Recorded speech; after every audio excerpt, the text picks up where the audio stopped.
Bismillahirrahmanirrahim. Assalamualaikum warahmatullahi wabarakatuh. Alhamdulillahi rabbil alamin. Wassalatu wassalam ala rasulihil amin.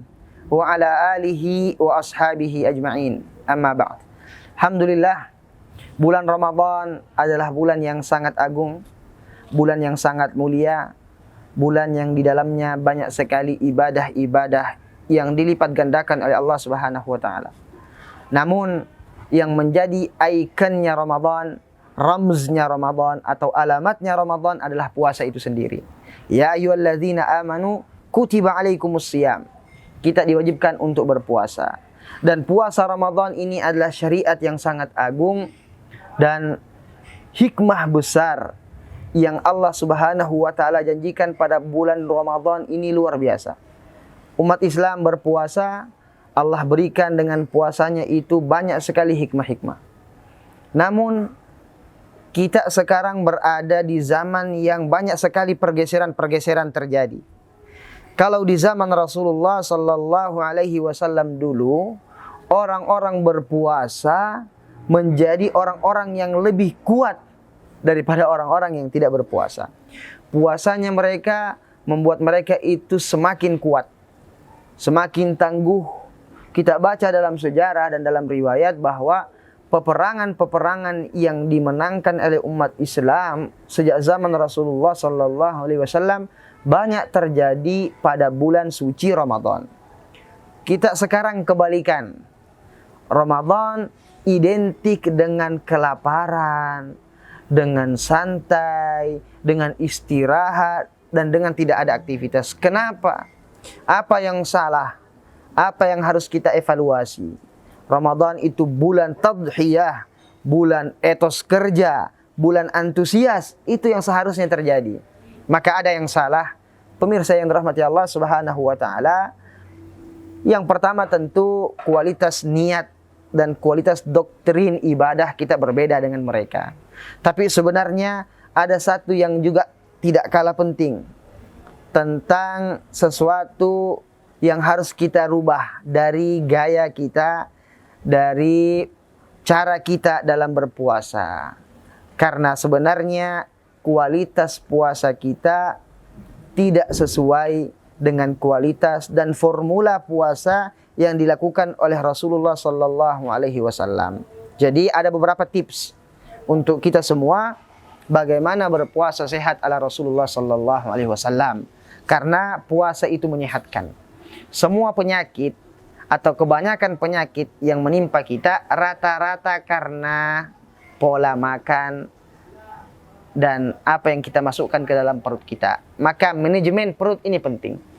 Tips yang pertama ketika berpuasa supaya tetap bugar sehat adalah sahur dan mengakhirkan sahur.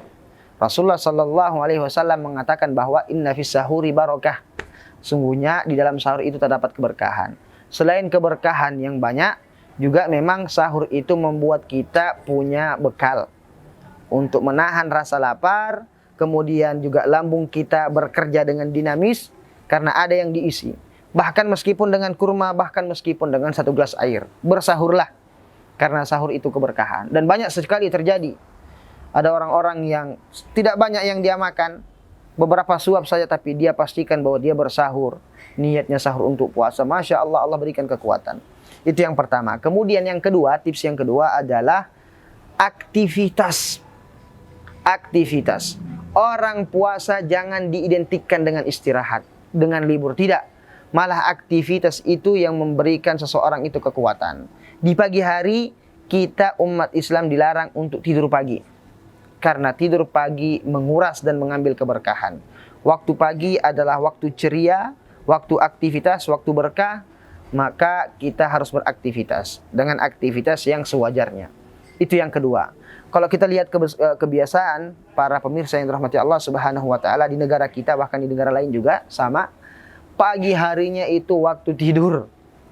Tidak ada aktivitas. Mana bukti perjuanganmu di malam hari? Mana bukti ibadahmu yang banyak di malam hari kalau di pagi harinya terkapar dan tergeletak? Buktinya kalau kita sudah tarawih, buktinya kalau kita sudah sahur, Buktinya kalau kita sudah berdoa di waktu-waktu sahur, kita buktikan di hadapan Allah dengan aktivitas ibadah kita di siang hari. Itu adalah tips yang kedua. Tips yang ketiga, menyegerakan berbuka. Tentunya, tanda kutip, menyegerakan tetap pada waktunya. Bukan curi star, belum azan sudah makan. Menyegerakan berbuka ini sunnah yang sering dilupakan.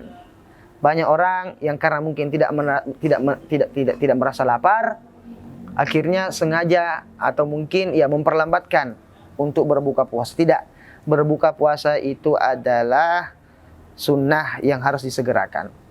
Dan yang terakhir, ikhwah sekalian yang dirahmati Allah Subhanahu wa taala, setelah berbuka jangan dikagetkan.